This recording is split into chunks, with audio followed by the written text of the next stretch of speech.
Hello friends, good morning, good afternoon, good evening based on what time you are watching these videos.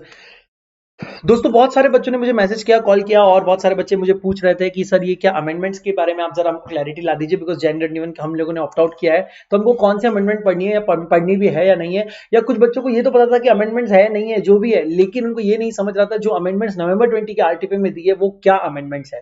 तो दोस्तों मैं आपको बता दूं कि ऑप्ट आउट की वजह से आपको नए अमेंडमेंट्स दिए नहीं जा रहे। एज ऑफ नाउ आपको सिर्फ वही पढ़ने हैं जो आपको ऑलरेडी इशूड किए हुए थे नवंबर 20 के वक्त। सो अगर आप लोगों के पास आरटीपीज है तो उसके अंदर आपको अमेंडमेंट दिया हुआ है या इंस्टीट्यूट ने भी अमेंडमेंट के अलग से सर्कुलर डाल के रखा हुआ है। आप वो 6 अमेंडमेंट बस आप ध्यान से पढ़ लो। उसके अलावा कोई जो रीसेंट अपडेट्स है वो आपको अभी एप्लीकेबल नहीं है, बट वो नवंबर मई 21 के बच्चों को, नवंबर 21 के बच्चों को अवेलेबल एप्लीकेबल हो जाएंगे और वो उनके मॉड्यूल में आएंगे जब आरटीपी उनका आएगा तब। अभी आप लोगों को नया कुछ अमेंडमेंट पढ़ना नहीं है, जो आपके आरटीपी में नवंबर 20 के आरटीपी में दिया था वही आपको अभी पढ़ना है। तो दोस्तों चलिए आप लोगों को नवंबर 20 की आरटीपी थोड़ी बहुत मैं बता देता हूं। तो मेरा नाम है C Adarsh Joshi. I am a chartered accountant by profession and a professor by passion and a fabulous and wonderful grip on law. That is the reason I've been teaching law from so many years now. I've done my BCom from Brian Maharashtra College of Commerce. It is one of the most renowned and recognized college here in Pune, and I have uploaded almost near to 450 or maybe 500 videos for students who are going to appear in upcoming exams. And I exclusively take law, so I teach on all the levels of CA course. I teach on CA foundation, I teach in CA intermediate, and I teach in CA final as well. So you guys can find me as a one-stop solution for your law needs. Okay, so thank you for joining into this class, and let me introduce you Unacademy to you. Now Unacademy is a fabulous, amazing learning app, and this is a free app which you can download from iOS or Android Play Store, that is Google Play Store, and it's free to install. Once you install the app, it will ask you to choose a goal for which you are preparing. Say for example, if you are interested in CA, you will select CA and CS, and therein you will select CA and foundation, CA intermediate and foundation as your goal. Once you select that, you get an option to go for plus. What happens in plus is, see, in Unacademy we take classes on 3 different platforms. We take classes on YouTube, we take special classes, we take plus classes. YouTube classes are generally, of course they are 100% free. These special classes are free, but then for to see these free classes you have to unlock the app, and to unlock app you need a unique referral code. So let me give you my referral code which you can use to unlock the free classes. You can use CAADARSH as your referral code, and this will unlock the entire Unacademy learning app for you, and all the special classes of all the faculties will be available free of cost to you. Then there is an option to go for plus.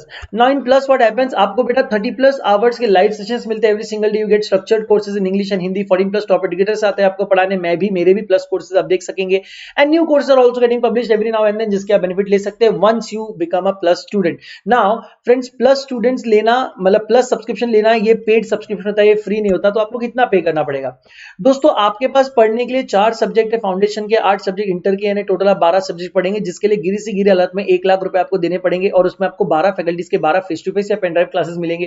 Face to face classes में covid हो सकता है, pen drive classes, Google drive classes में आप query नहीं पूछ सकते, इसलिए इसका एक अल्टरनेटिव है डेली लाइव वर्चुअल क्लासेस, जिसमें आप कोविड से भी बचेंगे, अपने घर पे इंटरनेट के द्वारा अपने मनपसंद टीचर से अपने मनपसंद टाइम जगह पे आप पढ़ाई कर सकते हो, आप क्वेरीज भी पूछ सकते हो और वहां पे इसका आंसर भी होगा।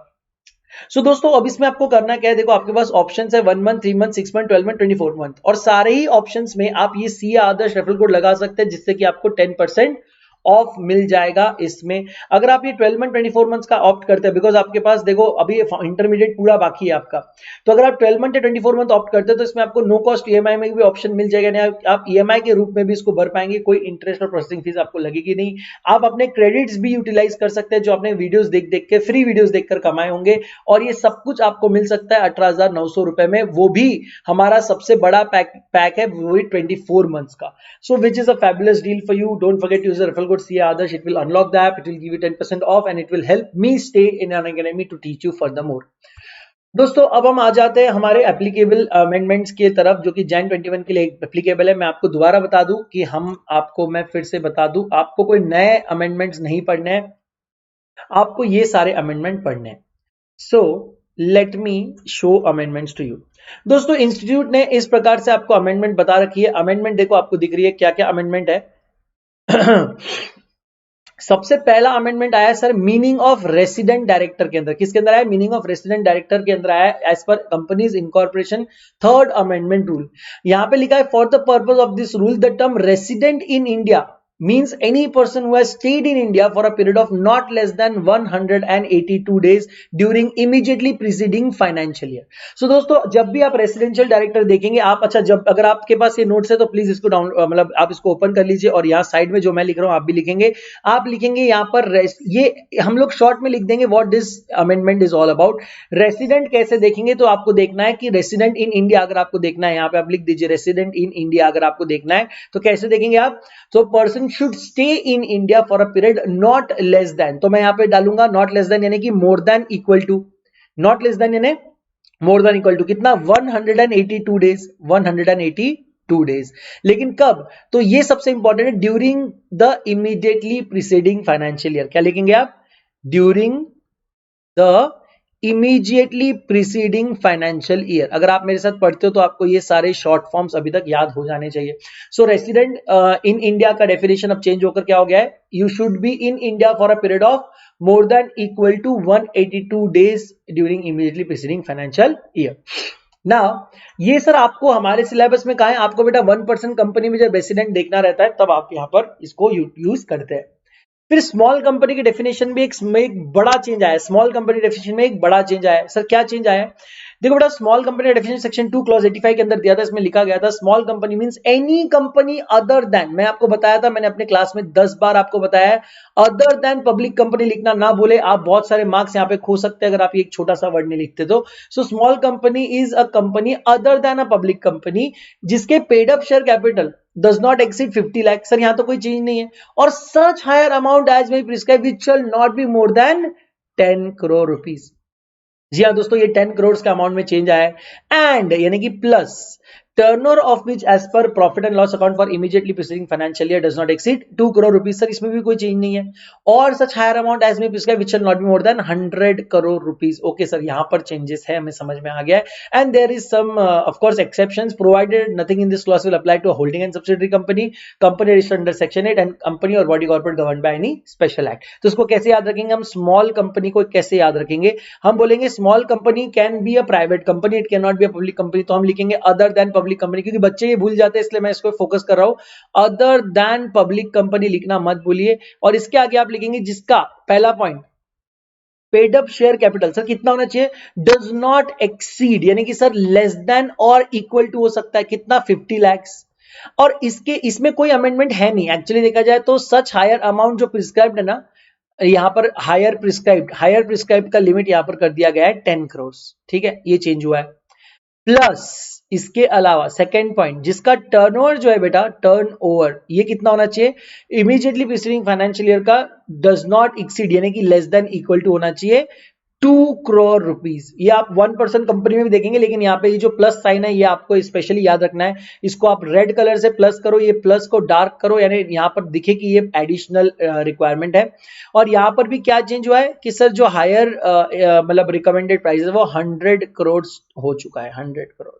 सो ये जो बेटा 10 करोड़ 100 करोड़ ये एक्चुअल अमेंडमेंट है, लेकिन आपको एक्चुअली ये ज्यादा एप्लीकेबल नहीं है बिकॉज ये प्रिस्क्राइब्ड। यानी ये बेटा अमेंडमेंट क्या है सर, ये इन्होंने क्या किया है कि भाई देखो बार बार हम सेक्शन को अमेंड नहीं कर सकते, तो सेक्शन में एक बार का हम बहुत बड़ी परमिशन दे देते हैं। अब आपको जो जितना, अब जैसे मैंने आपको 10 करोड़ और 100 करोड़ तक इसको बढ़ाने की परमिशन दी है, तो आप ये 50 लाख को 10 करोड़ तक बढ़ा सकते हो और 2 करोड़ को आप 10 करोड़ 100 करोड़ तक बढ़ा सकते हो अगर आपका मन करे तो। ऐसा गवर्नमेंट बोल रही है गवर्नमेंट को। So now at the time of making sections, आपको पता है सेक्शन का मैंने पूरा आपको स्ट्रेटेजी बताया था, सेक्शन चेंज करना मतलब सेक्शन में अमेंडमेंट लाना बहुत डिफिकल्ट है, लेकिन रूल्स में अमेंडमेंट आप आसानी से ला सकते हो। तो रूल्स को एम्पावर किया गया है और सेक्शन ने इनको एम्पावर किया है कि भाई देखो कोई बात नहीं, बार बार मैं अमेंड नहीं होऊंगा, मैं अभी से तुमको 10 करोड़ और 100 करोड़ तक का कैप दे रहा हूं, तुम बिना मेरे परमिशन के 10 करोड़ 100 करोड़ तक अपने मन से बढ़ाते जाओ। ये रूल्स बढ़ाएंगे। रूल्स को बोला जा रहा है सेक्शन द्वारा कि आप बढ़ाते जाओ, लेकिन up to max 10 crore and 100 crore. अगर इससे ऊपर जाना है तो आपको पहले सेक्शन अमेंड करना पड़ेगा। इसमें क्या नहीं आते तो एक्सेप्शन में आप लिख सकते हैं। एक्सेप्शन में यहां पर कौन कौन आएगा बेटा, यहां पर आएंगे होल्डिंग एंड सब्सिडरी कंपनी, फिर यहां पे आएंगे सेक्शन 8 कंपनी, और यहां पे आएंगे स्पेशल एक्ट वाले company. Is that clear? So this is the like all the change that is there in small company. Then यहाँ पर subsidiary company में भी थोड़ा बहुत change है.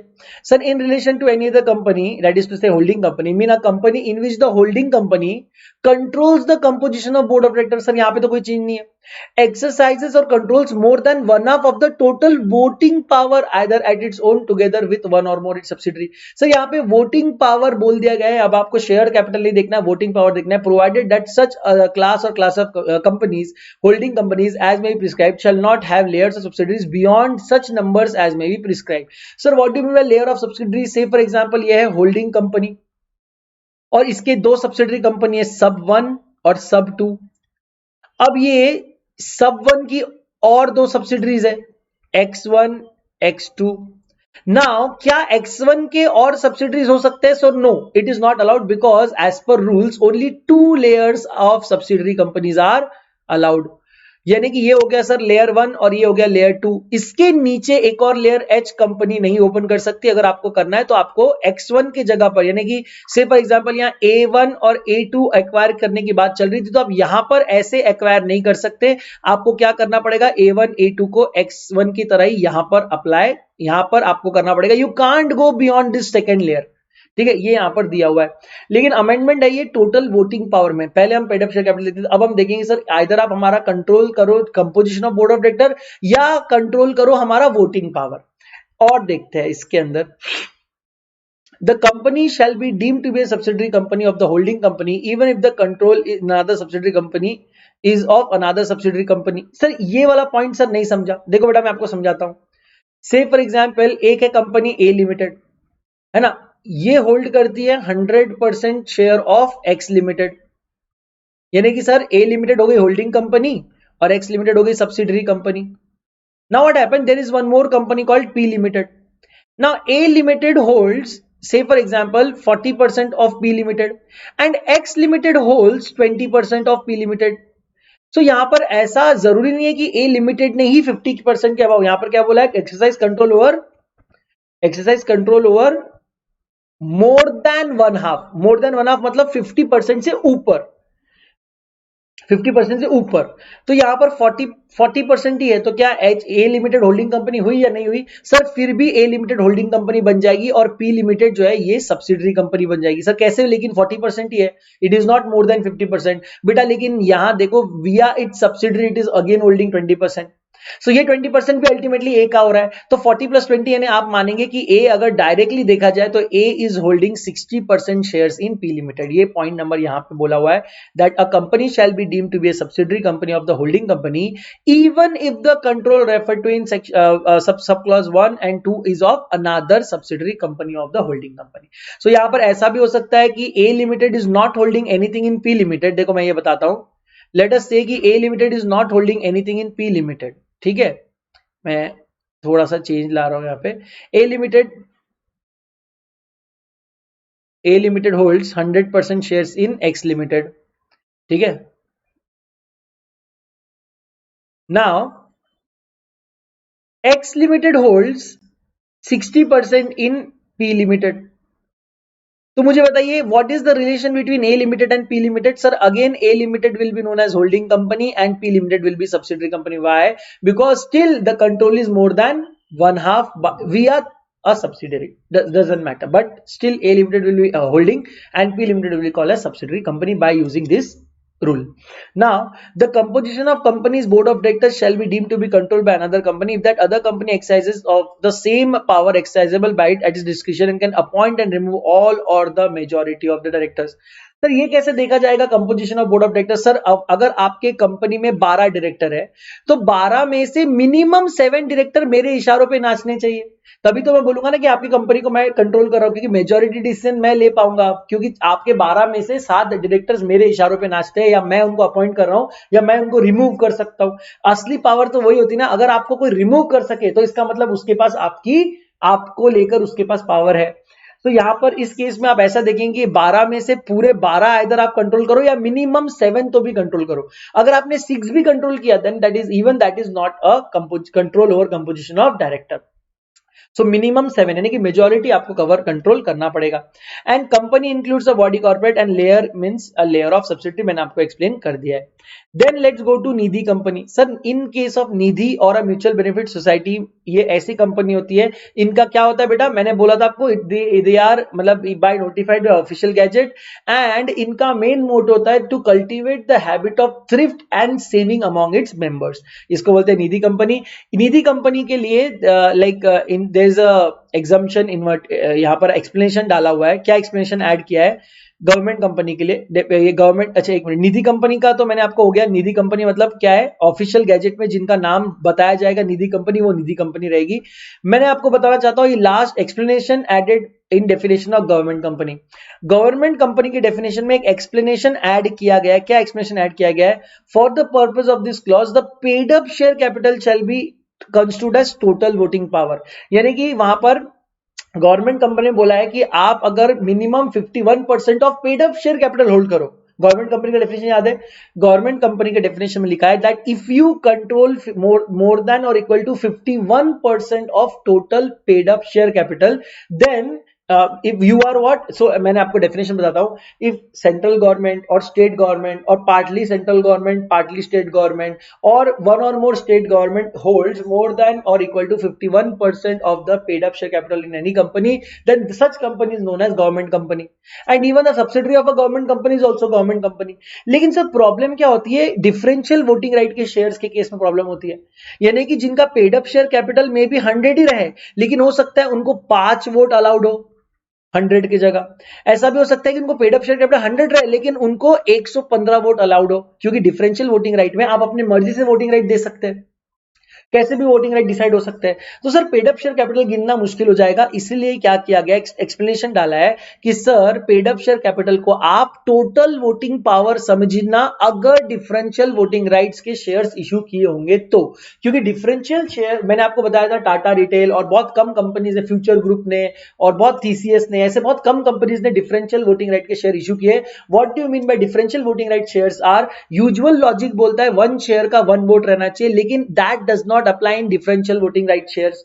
ये इक्विटी शेयर्स के एक ऐसे पार्ट है जिसपे एक शेयर पे 10 वोट भी हो सकते हैं या 10 शेयर पे 1 वोट भी हो सकता है, based on how the company has issued such shares. So अगर कोई government company differential voting right के शेयर इशू कर रही है तो उसकी डेफिनेशन सेक्शन 2 क्लॉज 45 में पेड अप शेयर कैपिटल को आप पेड अप शेयर कैपिटल मत पढ़ो, उसको आप टोटल वोटिंग पावर पकड़ो। हमको वोटिंग पे कंट्रोल देखना है, हमको ये नहीं देखना है कि शेयर कैपिटल किसके पास है, हमको देखना है कि उसको कंट्रोल कौन करता है। यार मीटिंग में जब वोटिंग होगा, जब डिसीजन मेकिंग होगा, तो who holds the majority of the decision. अगर वो गवर्नमेंट के कंट्रोल में है देन गवर्नमेंट कंपनी, अगर वो गवर्नमेंट के कंट्रोल में नहीं है, अगर वो 51% से कम है या 51% तक है, तो वो गवर्नमेंट कंपनी नहीं है। ठीक है, तो आप पेड अप शेयर कैपिटल नहीं देखेंगे, क्या देखेंगे, टोटल वोटिंग पावर देखेंगे अगर differential voting right shares issue किए तो। सर अगर differential voting right share issue नहीं किए तो सर कोई फर्क ही नहीं पड़ता, आप उसको पेड अप पकड़ो या टोटल वोटिंग पावर पकड़ो। क्यों? बिकॉज सभी लोगों ने अगर इक्विटी शेयर इशू किया तो 1 शेयर 1 वोट सब पे अप्लाई होगा। कुछ डिफरेंशियल वोट शेयर्स होंगे नहीं, मतलब शेयर्स होंगे नहीं, तो डिफरेंशियल शेयर्स होंगे नहीं तो तकलीफ होगी नहीं। अगर डिफरेंशियल शेयर आ जाते हैं ना, तब क्या होता है, तब paid up share capital does not match with total voting power. लेकिन डिफरेंशियल पेड अप, अगर डिफरेंशियल वोटिंग राइट वाले शेयर नहीं होते हैं, then paid up share capital ultimately matches with the voting power. तो ये सिर्फ अप्लाई होगा जब डिफरेंशियल वोटिंग राइट के शेयर्स आप इशू करेंगे तब। ये सारी अमेंडमेंट आपके लिए आ चुकी है, तो आप प्लीज थोड़ा सा टाइम निकाल के अमेंडमेंट देखिए। अगर आप जनवरी 2021 के बच्चे हो तो प्लीज ये अमेंडमेंट देखो, या अमेंडमेंट आपके लिए बहुत ज्यादा यूजफुल हो सकती है। So thank you for joining in and watching my lectures. Don't forget to use the referral code CA Adarsh for unlocking the special class or YouTube classes. And if you like this video, don't forget to hit the like button.